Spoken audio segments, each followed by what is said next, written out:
조갑제 TV 시청자 여러분 안녕하십니까. 2020년 1월 6일 밤 7시 반입니다. 제가 이승만, 박정희, 김유신, 태종무열왕, 문무왕, 김방경 이런 분들을 많이 이야기하고 또 배우려고 하는 궁극적인 이유는 뭐냐 이렇게 따져보면 의외로 간단합니다. 그분들이 멋진 사람들이 되기 때문입니다. 멋진 사람들이다. 사람에게서 멋지다는 걸 느끼는 게 바로 인간의 미학이죠. 어떤 사람이 멋진 사람이냐, 그건 뭐 여러 가지 보는 관점에서 다를 수가 있지만은 일단 사람이 멋져 보여야 따릅니다. 멋져야 그 사람이 화제가 됩니다. 뭐 말을 잘한다든지 인물이 좋다든지 용감하다든지 요사이 상당히 멋지게 보이는 사람이 있죠. 정광훈, 윤석열 같은 사람입니다. 두 사람의 멋지다는 것은 두 사람의 용기에서 나옵니다. 또 낙관적 태도, 위기에 처했을 때 위축되지 않고 당당하게 나서는 자세, 이런 게 다 멋지게 보이는 겁니다. 이걸 뭐 조금 어렵게 이야기하면은 남자의 미학이죠. 여성의 미학을 제가 잘 예를 들려면 좀 더 연구를 해야 되기 때문에 우선 남자의 미학을 이야기하겠습니다. 남자의 미학, 이승만의 경우. 이승만은 한국 사람으로서 가장 컸던 사람입니다. 자존심이 가장 강했던 사람입니다. 그리고 영어를 가장 잘했던 사람입니다. 최고급 영어를 쓴 사람입니다. 미국 대통령 누구를 만나도 쫄지 않았던 사람이에요. 그리고 이분이 상대했던 미국 대통령이 대단합니다. 시어도 루즈벨트, 식민지에서 온 청년이 찾아가서 시어도 루즈벨트 대통령을 만났습니다. 그리고 우드로 윌슨이 프린스턴 대학에서 총장을 할 때 이승만 대통령이 청년으로서 거기서 박사 과정을 밟고 있었는데 우드로 윌슨이 인물을 알아봤습니다. 그래서 집에 초청해가지고 식사도 하면서 상당히 그 가족과 친밀하게 지냈습니다. 그 다음에 트루먼 대통령, 아이젠하워, 이분이 상대한 분인데 이 아이젠하워, 트루먼, 우드로 윌슨 그리고 시어도 루즈벨트, 이 네 대통령은 미국 역대 랭킹 내면은 탑 10에 들어간 분입니다. 미국의 걸출한 위인들과 인연을 맺고 상대했던 이승만 대통령, 그래서 하늘에서 내신 분이죠. 컴플렉스가 전혀 없었던 사람입니다. 그런데 이분은 또한 겸손한 사람이기도 했어요. 누구한테 겸손하느냐? 하나님 앞에서 겸손했습니다. 이승만 대통령에 대한 기록을 보면은 이분은 소박하고 겸손한 분입니다. 그 정도 실력을 갖췄으면 좀 거만한 점이 있어야 될 텐데 이승만 대통령에 대해서 기록하는 사람들 중에서 오만하다든지 거만하다든지 허풍쟁이라든지 이런 게 없어요. 위대하면서도 겸손했다. 역시 이분의 기독교와 뗄 수가 없습니다. 김일성이 얼마나 오만합니까? 왜냐, 자기가 신이니까. 김정은 이 꼬마 장군이 얼마나 오만합니까?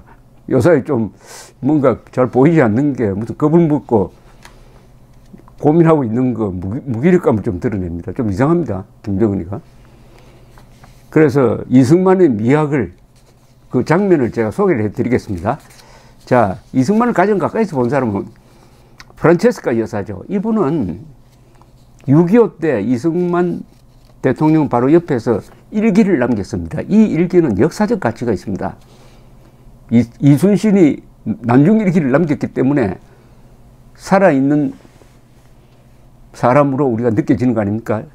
바로 프란체스카 여사가 곁에서 쓴 남편에 대한 목격담, 정말 귀중한 자료입니다. 기파랑에서 나온 프란체스카 일기가 있으니까 꼭 한번 일독을 해보시기 바랍니다.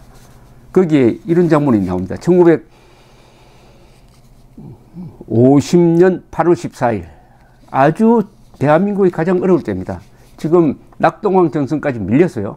낙동강 전선이 무너지면은 부산교두보가 날아갈 판입니다. 가장 어려운 순간이었습니다. 이때 물론 메가더 장군이 인천 상륙작전 준비를 하고 있었습니다. 그러나 한 달 뒤였습니다. 가장 어려울 때의 이승만 이야기입니다. 그 대목을 제가 읽어드리겠습니다. 프란체스카 여사가 바로 옆에서 본 이승만입니다. 어제 오후 콜트 장군이 무초 대사 및 드럼라이트 1등 서기관과 함께 찾아와 대통령에게 대통령의 편지에 대한 회신으로 메가더 사령관이 자기에게 7,000명의 한국군 병사들에게 유엔군 휘장이 달린 군복을 입히고 미군과 함께 먹고 잘 수 있도록 조치하라는 명령을 주었다고 보고했다. 그런데 사실은 대통령이 메가더 사령관에게 편지로 요청한 내용은 그것이 아니었다. 대통령은 원래 우리 젊은이들이 적의 게릴라 활동은 물론 크고 작은 산속길을 수색하며 적군의 침투를 막도록 하기 위하여 3만 정의 소총을 공급해달라고 요청했었다. 무초 대사는 대구가 적군의 공격권 안에 들어갔다면서 정부를 제주도로 옮길 것을 건의했다. 그의 주장은 제주도가 적의 공격으로부터 멀리 떨어져 있을 뿐 아니라 최악의 경우 남한 육지의 전부가 공산군의 수중에 들어갈 경우 망명정부를 지속시켜 나갈 수 있기 때문이란 것이었다. 이것은 한국 현대사의 결정적 순간입니다. 아, 이제 부산까지 내려왔다. 그러면은 제주도로 가서 항전을 하자. 정부를 옮기자. 이런 건의를 했다는 겁니다. 얼마나 급했기 때문에 이랬겠습니까? 무초가 한참 열을 올려 이야기하고 있을 때 이승만 대통령이 슬그머니 허리춤에서 모젤 권총을 꺼내 들었다. 순간 무초는 입이 얼어버렸고 얼굴색이 하얗게 질렸다. 아니, 대통령이 권총을 끌어냈으니까 얼마나 놀랐겠습니까? 나도 깜짝 놀랐다.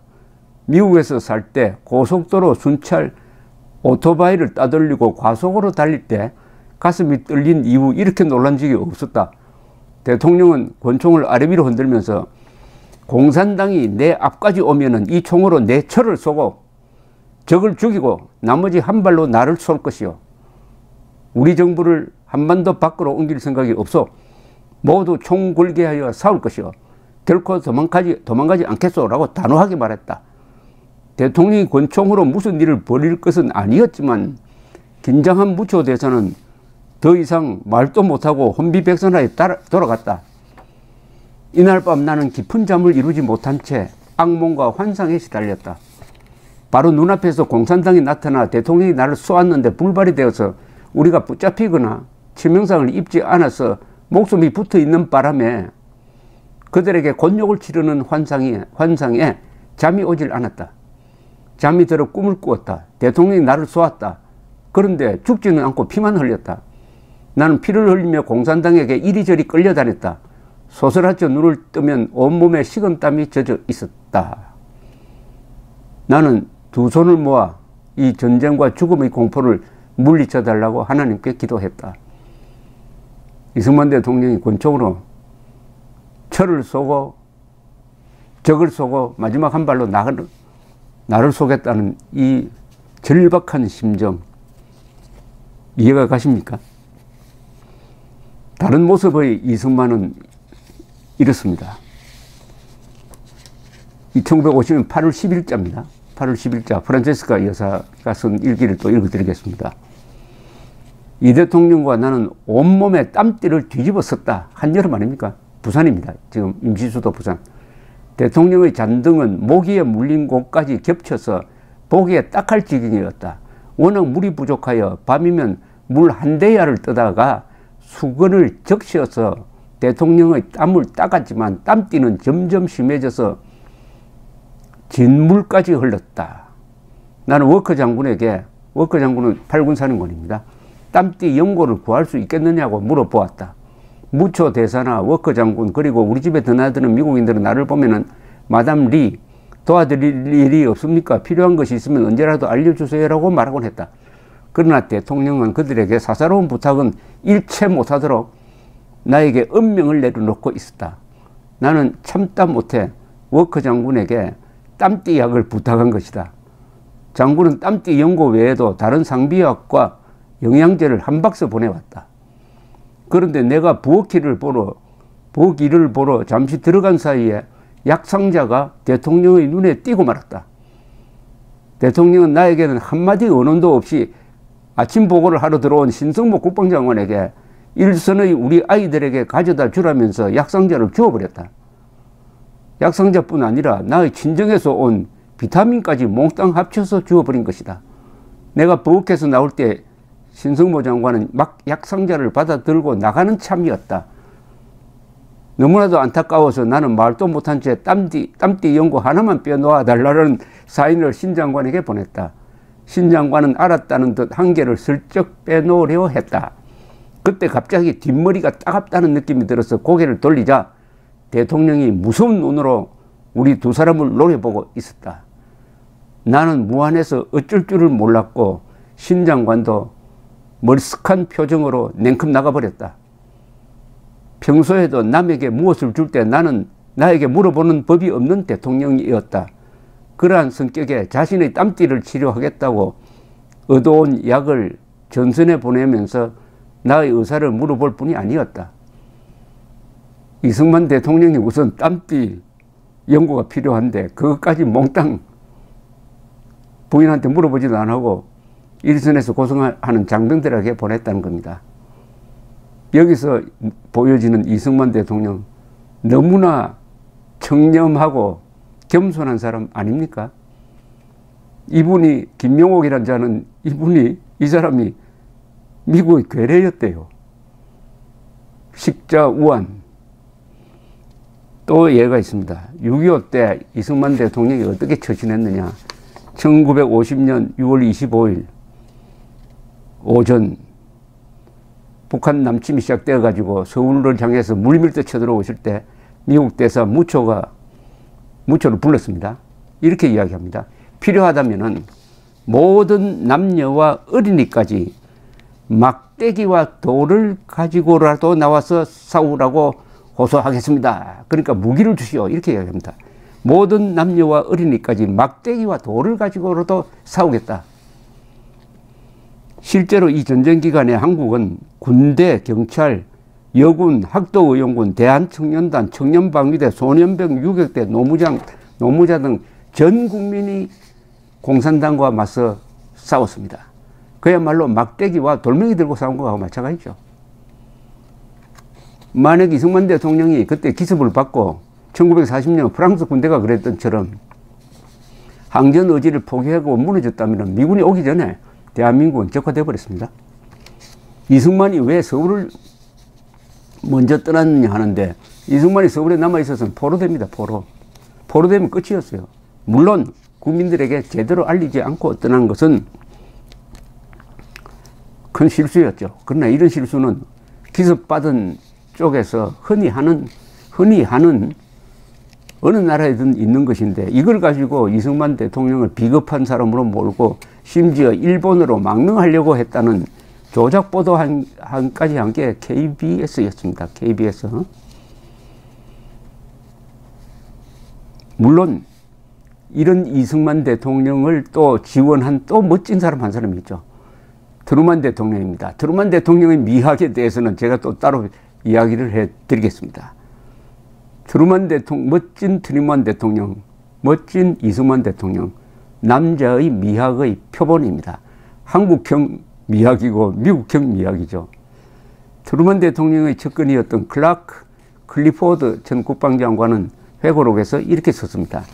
나는 제국을 보존한다는 목표가 아니라 이상을 지키기 위하여 지구의 반바퀴나 떨어진 곳의 전쟁에 참여할 나라가 미국 말고는 지구상에 달리 없다고 생각한다. 그렇죠. 남침당했을 때 트루만 대통령의 결단, 이승만 대통령의 결사항전 의지로 연인은 180만 명의 미군이 한국에 파견돼 가지고 5만 4천 명이 전사하고 10만 명이 다쳤습니다. 왜 그랬습니까? 뭐 부동산 투자할 일이 있습니까? 제주도 가져가려고 그랬을까요? 아니죠. 자유라는 대의가 있었습니다.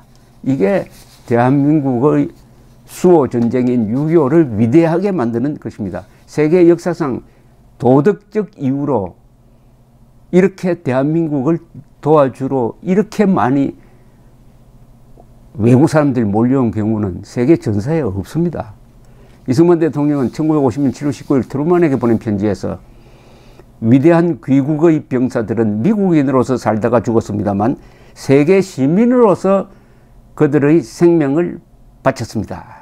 공산 파쇼 집단에 의해 자유국가의 독립이 유린되는 것을 방치한다는 것은 모든 나라들, 심지어는 미국 자신까지도 공격받는 길을 터주는 길이 됨을 알고 나라 사랑의 한계를 초월하면서까지 목숨을 바쳤던 것입니다. 고귀한 편지입니다. 고귀하고 겸손하고 이런 분이 1950년 미국과 한국의 대통령이었다. 이게 오늘 여러분들이 북한 노동당 정권 치하에서 살지 않고 그리하여 평균 수명은 남쪽보다 13년이 짧고 키는 10cm나 작은 난쟁이로 살지 않고 대한민국에서 자유민으로 당당하게 살고 있는 원인인 것입니다. 그런데 지금 제2의 6.25가 터졌습니다. 6.25를 잊었기 때문에 제2의 6.25가 터졌습니다. 누가 제2의 6.25를 일으켰습니까? 문재인이란 사람이죠. 문재인이란 사람의 미학은 제가 달리 찾아보겠지만 없는 것 같아요. 남자의 미학, 이승만 편이었습니다. 감사합니다.